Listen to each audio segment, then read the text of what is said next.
el hecho que se discuta una política primero y luego un plan es algo que considero positivo en el contexto en el cual se está endureciendo, digamos, la postura de la derecha peruana en, digamos, decir lo que los planes y las políticas no son tan relevantes. Lo importante es las decisiones de las empresas en el contexto de mercado. O sea, de alguna manera, porque estamos en una crisis política bien fuerte, supuestamente con dos bandos que tienen el mismo modelo económico, digamos, ¿no es cierto? Entonces, ¿cómo que están enfrentados entonces? Deberían, ¿no?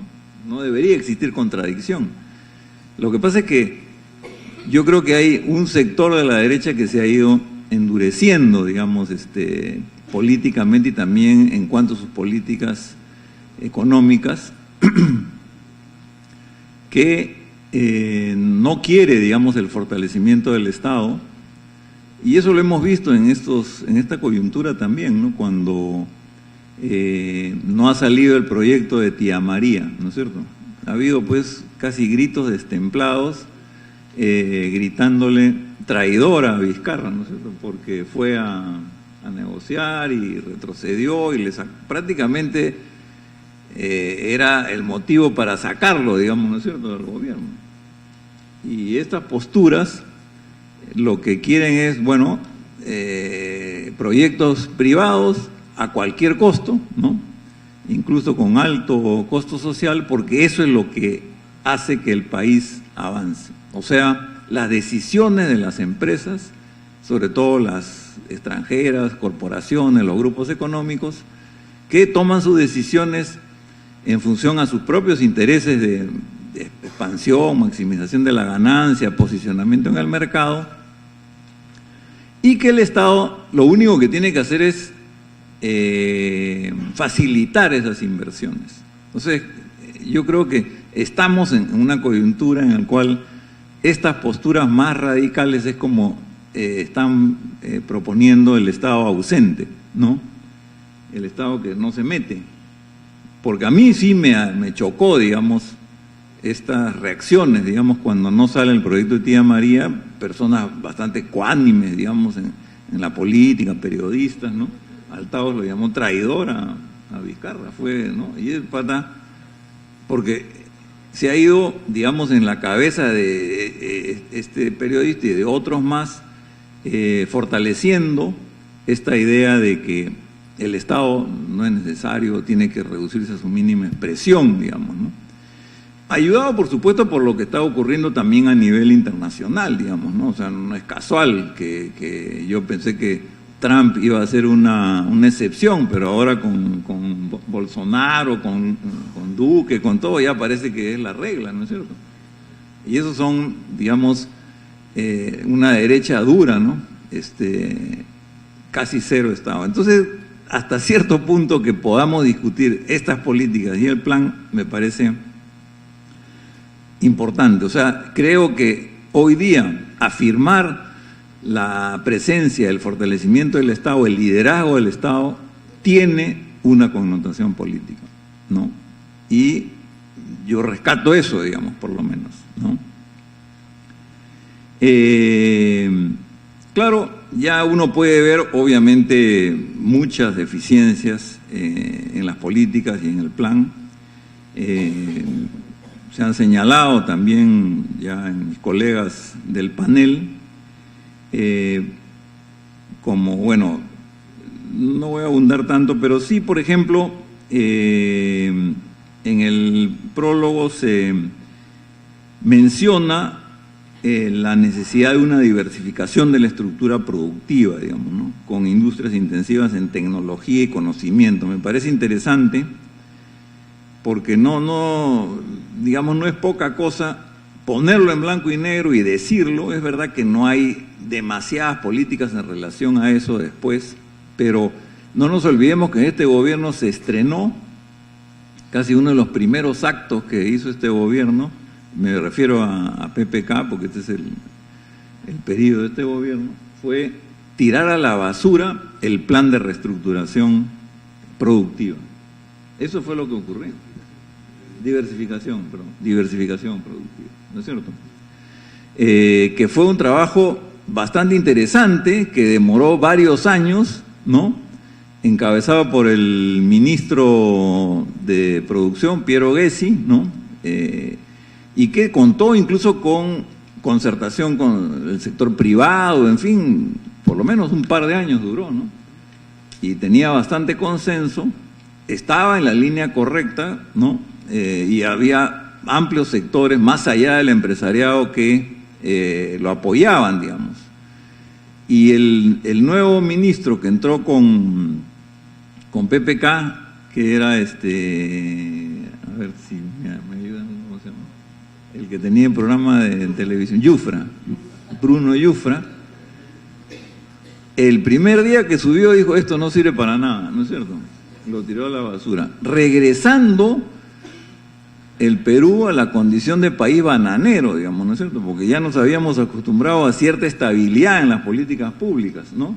Que comenzó con el MEF, en fin, la SBS, lo que se llamaba las islas de eficiencia, pero no, aquí en Guam, sin mayor, además, argumentación, sin una evaluación, pues, de las políticas y sus implicancias, se retrocedió. Entonces, que eso se mencione, lo considero algo positivo, ¿correcto? Un aspecto que yo también he recogido, porque yo he escrito 2 artículos sobre la política nacional, o sea, el primer documento, que los he puesto en el portal de RPP. Nosotros en la Universidad Antonio Ruiz de Montoya tenemos un convenio con RPP y nos dan, digamos, nos han permitido escribir a varios de los docentes de la universidad. Entonces, cada 2 semanas más o menos publico, y uno de ellos, una de las cosas que yo recogí interesante de la política era el haber recuperado el concepto de productividad. Porque normalmente eso se había dejado de lado, o sea, se había relegado, bueno, no ni siquiera un segundo plano, sino al sótano, ¿no? Y se hablaba solo de competitividad para arriba, para abajo, era como el concepto fundamental que dirigía las acciones y las políticas del Estado. Y la productividad es muy importante, porque, digamos, lo que ocurre, digamos, en esencia, digamos, en la economía peruana, es que tenemos una estructura productiva con una productividad muy baja. Y la mayoría de los sectores productivos en el país tienen productividades bajísimas y tiene que hacerse esfuerzos, porque no lo van a hacer, por ejemplo, la pequeña agricultura que hablaba Pedro, la microempresa urbana, los trabajadores independientes, productividades bajísimas, y eso no se va a conseguir espontáneamente, el mercado no lo va a resolver, eso no lo ha resuelto en todo este tiempo, y una de las razones por las cuales la productividad se relegó, oscureció, dejó de lado, fue las tesis, digamos, que están relacionadas con el modelo económico neoliberal, pero en las posiciones más radicales eran las tesis de Soto, ¿no es cierto?, que decía que el problema de la informalidad era básicamente un problema de costos de la formalidad, de trámites, de títulos de propiedad. De hecho, 2 gobiernos siguieron las orientaciones de política de Soto, que fueron Fujimori y Alan García, y sin embargo la informalidad no se ha movido, digamos, prácticamente, incluso se ha agravado. Pero no reconocían estas tesis justamente que el tema de fondo para salir de la informalidad es la productividad. O sea, una microempresa que con las justas, digamos, da para que el conductor pueda tener un ingreso bajo, no puede, pues, pagar impuestos, en fin, y todo eso, porque si no tiene productividad. O sea, elevando la productividad se puede lograr la formalización de muchos sectores MIPES, digamos, en el Perú, ¿no? Incluyendo la pequeña agricultura. Entonces, el hecho de recuperar el concepto de productividad me parecía también interesante. En las políticas, no sé si ustedes recogieron esto, que se iba a tener, de hecho se tuvo, digamos, al momento de elaborarlo, algo que tampoco había visto yo anteriormente, que es el uso de diversos enfoques. Se habló de los enfoques intersectorial, intercultural, territorial, basado en derechos humanos, de género, ¿no? Que ahora con la señora Arimborgo pues está, ¿no es cierto?, en cuestión, ¿no? E intergeneracional, me pareció también interesante esto, ¿no? Digamos, ya hice un segundo artículo que está por acá, que ya era más crítico, ¿no? En relación a las políticas. Por ejemplo, en la política tercera, que es la política de la innovación, que también me parecía interesante que se haya puesto como tercera prioridad. Normalmente la tecnología y la innovación estaba al último o prácticamente ausente, ¿no? Entonces, que lo hayan puesto en un orden, digamos, más arriba, ya es algo positivo, ¿no? Pero a la hora de plantearse las metas, se propuso metas de llegar, claro, el indicador más importante en ciencia y tecnología es la inversión en investigación y desarrollo, ¿no? Y las metas que se proponían era 0.11% del PBI al año 2025 y 0.14% del PBI al 2030, bajísimo. O sea, el promedio de América Latina está en 0.7, o sea, 7 veces más, ¿no es cierto? Brasil está en 1.5% del PBI, o sea, en realidad la intención no se, digamos, reflejaba en las metas propuestas, ¿correcto? Y ya, digamos, entrando al plan, porque se supone que el plan es la continuación, digamos, de las políticas, yo encuentro que el plan es bastante diferente, no sé si le pasa a ustedes, ¿no? Lo cual puede ser una señal positiva, ¿no? Porque efectivamente han recogido opiniones de diversos sectores, sobre todo del propio Estado, digamos, ¿no? La política fue, yo pensé que tenía más tiempo, pero en fin, me he ido un poco por la... bueno, vamos a ser más entonces concretos y rápidos. Digamos que el primer documento de política fue hecho por el MEF, pero este segundo ya se ve que hay la mano de otros ministerios, por ejemplo el Ministerio de Trabajo, de Producción, etcétera, lo cual morigera un poco las posiciones más agregadas del ministerio. En el caso de, digamos, una cosa más general, quería decir también, un comentario general, es que en las políticas hay metas e indicadores bien concretos, acá no. O sea, como que se ha abandonado esa medición de lo que se quiere lograr. Son lineamientos, ¿no? Y hitos le llaman, ¿no? Pero que quedan como más cualitativos, y lo cual es medio contradictorio también. O sea, las políticas se supone que son más generales y los planes son más concretos y tienen metas e indicadores, cosa que tenía las políticas. Uno de los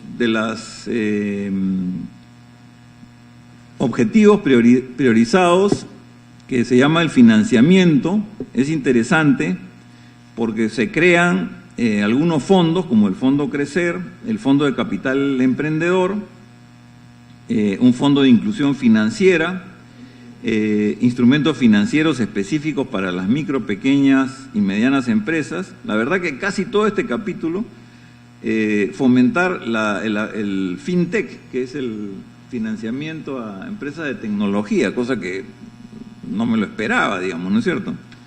Se busca también financiar o aumentar el financiamiento de las compras estatales, ¿no? Como Compra Mi Perú,